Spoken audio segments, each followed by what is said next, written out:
Assalamualaikum warahmatullahi wabarakatuh. Pada pertemuan kali ini saya akan membahas yang selanjutnya dari perbuatan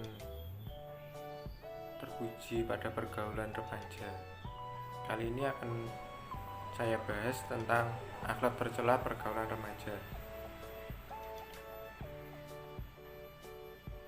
Istilah tercela yaitu suatu perbuatan atau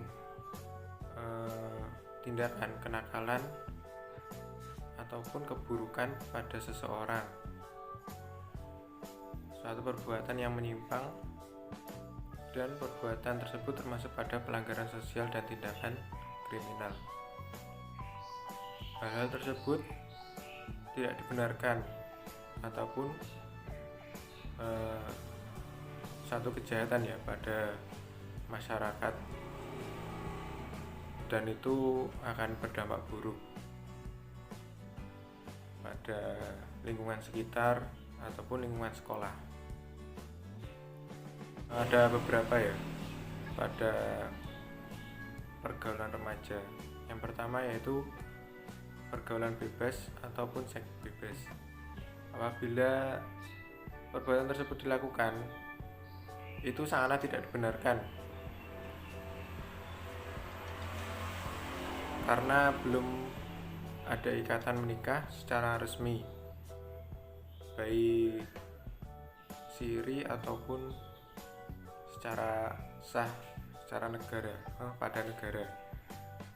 Perbuatan tersebut berdampak pada kekacauan masyarakat. Misal yang pertama penyakit kelamin, yang kedua perkelahian, serta sulit untuk menentukan biologis dari anak orang tua dari anak tersebut. Selain berdampak pada perbuatan tersebut, dapat pula terjadi pelanggaran-pelanggaran yang baru seperti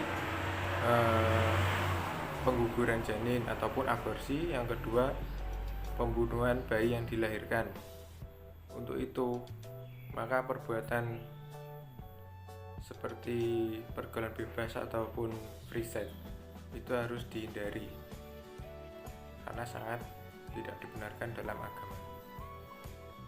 Yang kedua yaitu tawuran, disebabkan biasanya kalau anak remaja itu disebabkan oleh hal-hal yang sepele seperti saling mengejek ataupun bersenggolan pada saat berkendara. Yang lebih parahnya lagi, banyak anak-anak tawuran itu tidak tahu penyebabnya, hanya ikut-ikutan. Mungkin karena biar terlihat keren ataupun terlihat seperti anak laki-laki yang gimana ya, biar terlihat bahwa dia hebat. Untuk itu remaja harus secara baik-baik ya untuk menyikapi suatu masalah, dan sebaiknya permasalahan itu dihindari dari perkelahian. Yang ketiga, mengkonsumsi minuman keras. Di dalam alkohol tersebut terdapat racun yang mempunyai efek depresan pada sistem saraf, sehingga orang yang meminumnya akan mengalami kehilangan kemampuan untuk mengendalikan diri, baik fisik, psikologis maupun sosial ya. Hal ini membuat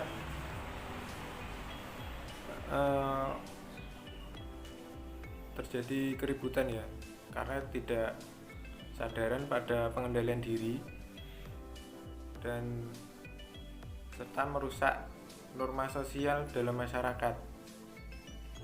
Maka seharusnya mengkonsumsi minuman keras itu harus dihindari, karena agar tidak terjadi keributan ataupun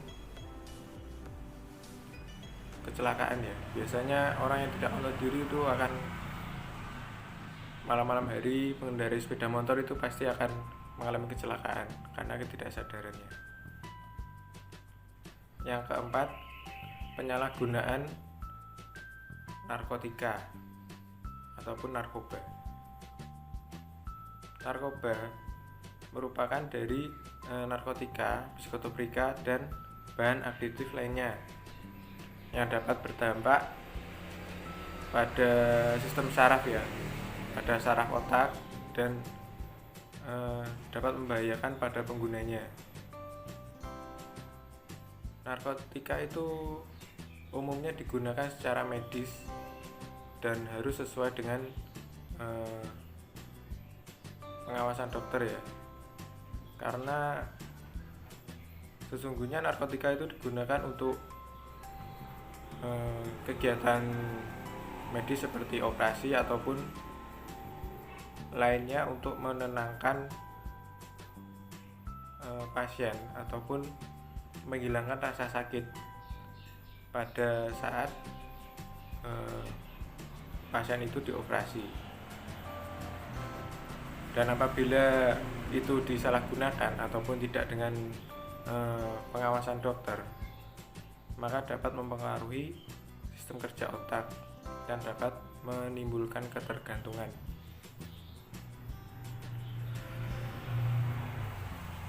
Dan keempat itu adalah bentuk-bentuk dari perbuatan tercela pada pergaulan remaja. Hal tersebut itu pun dapat menyebabkan dampak yang besar pada pertumbuhan ataupun pada kehidupan seseorang. Yang pertama yaitu bertentangan dengan norma-norma agama, karena jelas tidak dibenarkan oleh agama manapun, apalagi Islam. Itu sangat-sangat bertentangan. Yang kedua, hilangnya budaya malu